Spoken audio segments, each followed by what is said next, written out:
Hoje, a gente vai mergulhar fundo numa das obras mais impactantes da literatura brasileira, Os Sertões de Euclides da Cunha. Mas olha, isso aqui é muito mais que um livro de história, viu? É uma análise visceral de um Brasil esquecido e, acima de tudo, um grito contra uma injustiça gigantesca.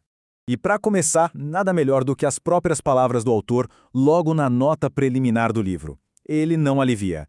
Desde a primeira página, Euclides da Cunha já dá o recado. O que aconteceu em Canudos não foi uma guerra, foi um crime. E um crime que precisava ser denunciado. Então a pergunta que guia o livro inteiro e que vai guiar a nossa conversa hoje é essa. Que crime foi esse, tão brutal a ponto de levar um engenheiro, um jornalista, a escrever uma obra desse tamanho só para expor tudo? Bom, vamos investigar isso. E para entender o crime, a gente vai seguir a mesma estrutura que o próprio Euclides da Cunha usou, analisando primeiro o palco e depois os personagens dessa tragédia. A primeira parte do livro é toda dedicada à terra. Isso não é por acaso, não. Para Euclides, o sertão não é só um cenário, sabe? É uma força da natureza, quase uma entidade que molda absolutamente tudo e todos que vivem ali. Ele descreve uma terra de extremos, um lugar implacável, de chão rachado, sol escaldante, que castiga sem dó, mas, ao mesmo tempo, um lugar que, assim que caem as primeiras chuvas, se transforma numa explosão de vida. E essa dualidade toda acaba forjando um tipo de gente único. E essa contradição é a chave de tudo. De um lado, você tem o tormento da seca, que ele descreve com um detalhe quase científico. Do outro, a ressurreição da vida, que é tão intensa que leva o Euclides a dizer que o sertão é um paraíso. É nesse ambiente de tudo ou nada que a história de Canudos acontece. Ok, passamos da terra, vamos para o homem.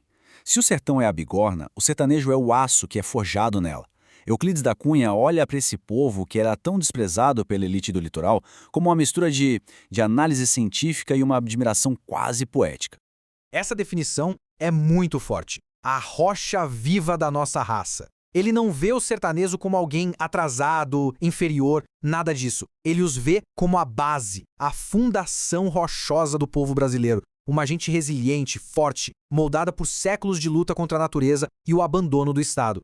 E no centro dessa comunidade toda tinha uma figura muito carismática, Antônio Conselheiro. Ele era um pregador que andou por todo o sertão e juntou milhares de seguidores num lugar chamado Canudos, prometendo uma vida com mais dignidade e salvação, bem longe da opressão dos coronéis e da república que tinha acabado de ser proclamada. E aqui, a gente chega no clímax da história, a luta. Euclides apresenta esse conflito não como uma simples batalha, mas como um confronto trágico entre dois Brasis que, simplesmente, não se conheciam e não se entendiam. O ponto central é esse, olha só. O governo republicano, lá no Rio de Janeiro, que se achava moderno, civilizado, era incapaz de entender o que era aquela comunidade lá no sertão da Bahia. Para eles, Canudos era só um ninho de monarquistas e fanáticos religiosos. Uma ameaça que precisava ser eliminado em nome do progresso. A arrogância do governo levou a uma série de derrotas que foram humilhantes. Mandaram uma expedição, foi derrotada. Mandaram uma segunda, maior, derrotada de novo. A terceira, comandada por um coronel famoso pela brutalidade, não só foi derrotada, como o próprio comandante morreu em combate. A cada derrota, o ódio da República só aumentava. E aí, eles organizaram uma quarta e última expedição, uma verdadeira máquina de guerra.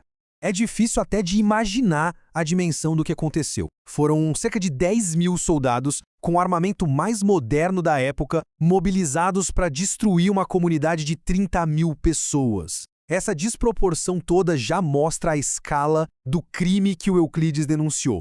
Essa é talvez a frase mais famosa e mais arrepiante do livro. Mesmo cercados, morrendo de fome, sendo massacrados, os moradores de Canudos lutaram até o fim. Rendição não era uma opção. O arraial foi destruído casa por casa, e seus últimos defensores morreram lutando. A guerra acabou, mas a história contada por Euclides da Cunha estava só começando. Então, qual é o legado que esse livro deixou pra gente? Quando Os Sertões foi publicado, foi um choque. O Brasil civilizado do litoral foi obrigado a olhar no espelho e enxergar um outro Brasil que ele preferia ignorar. Um Brasil profundo que tinha sido incompreendido e, no fim, massacrado em nome dele. O impacto de Aos Sertões é enorme, por vários motivos.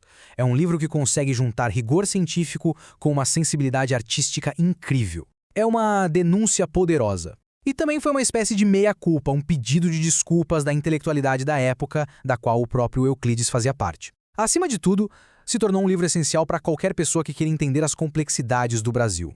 E o mais incrível é que a missão do livro continua viva até hoje. Essa edição mesmo que a gente está vendo faz parte do projeto da Biblioteca Básica Brasileira, que foi idealizado por Darcy Ribeiro e que busca justamente o que Euclides fez, levar o conhecimento sobre o Brasil para todos os brasileiros.